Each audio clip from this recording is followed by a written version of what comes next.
Bonjour, nous sommes aujourd'hui à la route du Rhum pour rencontrer Antoine Drancet sur le bateau Energy Observer. Donc, bonjour Antoine. Bonjour. Pouvez-nous vous parler un peu de ce bateau? Energy Observer, c'est le premier navire à hydrogène autour du monde. Okay. Donc en fait, on fait le tour du monde en émettant uniquement de l'eau et de l'oxygène pur. Okay. Ça c'est le principe, c'est pas de bruit, pas d'émissions de CO2, pas de gaz à effet de serre. Ok, donc le bateau du futur. Le bateau du futur. Vous voyez que par exemple, Engie est un de nos partenaires. Pourquoi? Parce que typiquement, le circuit énergétique qui est à bord de ce bateau peut être demain installé dans vos maisons, dans une ville, dans un hôpital, dans un quartier. Voilà, le bateau est un ambassadeur, mais son système énergétique est, on espère, le circuit énergétique du futur. Et donc pourra être installé pour Monsieur Tout-le-Monde. Très bien, et du coup, c'est quoi votre rôle à bord? Donc mon rôle à bord, c'est de faire les images, de faire le contenu d'Energy Observer, de raconter les histoires, donc avec Jérôme Delafosse, le réalisateur. On a en partie une série documentaire qui est diffusée sur le groupe Canal+ Planète. Et on a également une série de solutions qui sera diffusée en fait sur le site web, où là on va faire 100 sujets par an sur en fait les pionniers qu'on rencontre et qui innovent pour la planète avec des solutions écologiques. Et donc on va mettre en avant, mettre en lumière et essayer d'être un petit peu optimiste et inspirant dans le monde qui peut être actuellement anxiogène. Il y a des raisons de l'être au niveau de la biodiversité qui est vraiment en danger, mais il y a aussi des raisons d'être optimiste. Donc le but c'est d'utiliser ce bateau en ambassadeur et de faire des images et de raconter au monde en fait l'état réel de la planète et surtout les gens qui se battent pour et qui ont des vraies solutions et qui fonctionnent et qui se mettent en place. Du coup, pour faire vos images, vous avez décidé d'utiliser le drone. C'est ça. Pourquoi? Pourquoi? Parce que le drone va avoir une versatilité qui nous est indispensable, parce qu'en fait, aussi bien on va avoir des moments en reportage où c'est scénarisé, on sait qu'on va débarquer à Tunisie, qu'on va demander des autorisations de vol pour tel et tel endroit et le faire. Mais surtout, le drone en mer, lorsque tout d'un coup il se passe quelque chose en haute mer, en fait, en 3 minutes, on est décollé. Et on a un rendu qui est génial, quoi. Enfin, j'ai pas des WA à expliquer le fonctionnement du drone, mais c'est vrai qu'en hélicoptère ce serait complètement impossible de pouvoir avoir autant de minutes de vol par jour dans cette résolution, dans cette qualité d'image stabilisée et pour raconter l'histoire. Et une fois que vous êtes en mer, c'est très compliqué d'avoir un deuxième bateau à côté pour faire des images.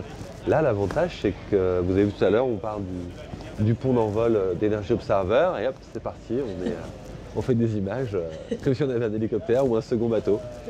Et donc en mer c'est génial et ça nous permet également à terre, par exemple quand on était en Tunisie pour filmer l'avancée du désert, très marquée au niveau des oasis, des vues aériennes sont juste parfaites pour expliquer ce genre de choses. Ou les fours solaires comme Gemma Solar en Espagne ou à Tel Aviv, vous avez ces grandes tours solaires qui sont illuminées.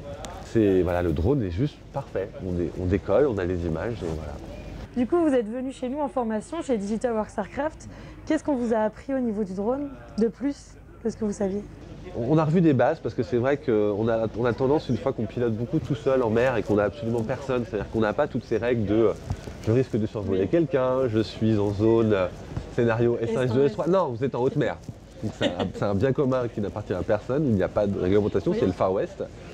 Et du coup, c'est vrai qu'on a un peu tendance à oublier la législation, donc c'est vrai qu'elle a beaucoup changé dernièrement. Dans un premier temps, se remettre vraiment bien avec la législation française, voire européenne, puisque maintenant en plus il va y avoir des fusions.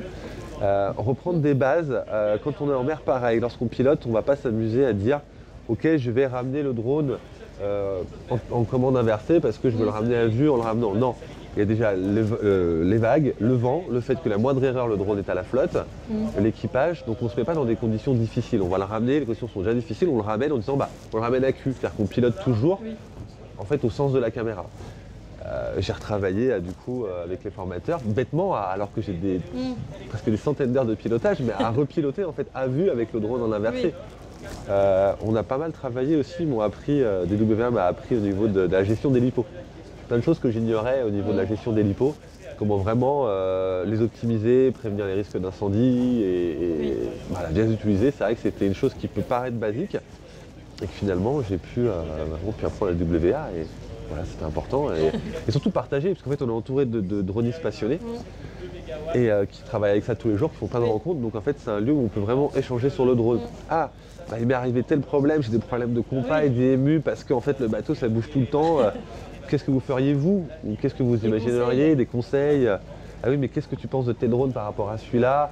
Et en fait, voilà, on peut partager en fait avec des experts qualifiés et parler de drones. Donc c'est vraiment une valeur ajoutée, autre que purement travailler son permis théorique, quoi. Pour finir, petite anecdote, quelles sont les meilleures expériences au niveau du drone, des images et peut-être la pire? Il y en a une qui peut être la pire et la meilleure. Ouais. C'est le canal de Corinthe. Ouais. Je ne sais pas si vous connaissez, c'est un canal qui fait 20 mètres de large, sur une cinquantaine de mètres de haut. On voit les images. Voilà, en Grèce.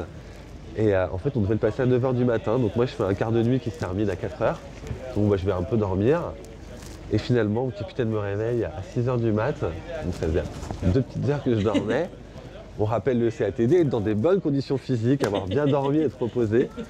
Et qui me dit, on peut passer maintenant, le canal nous fait un passage où il n'y a que nous, ça va être super pour les images, on a l'autorisation de voler. Par contre, c'est dans 5 minutes, t'es en l'air, quoi.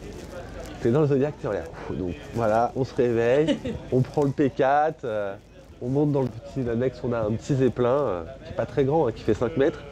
Et là, je vais devant le bateau. Et là, je veux décoller, évidemment, rien. Pas un GPS à cause du canal.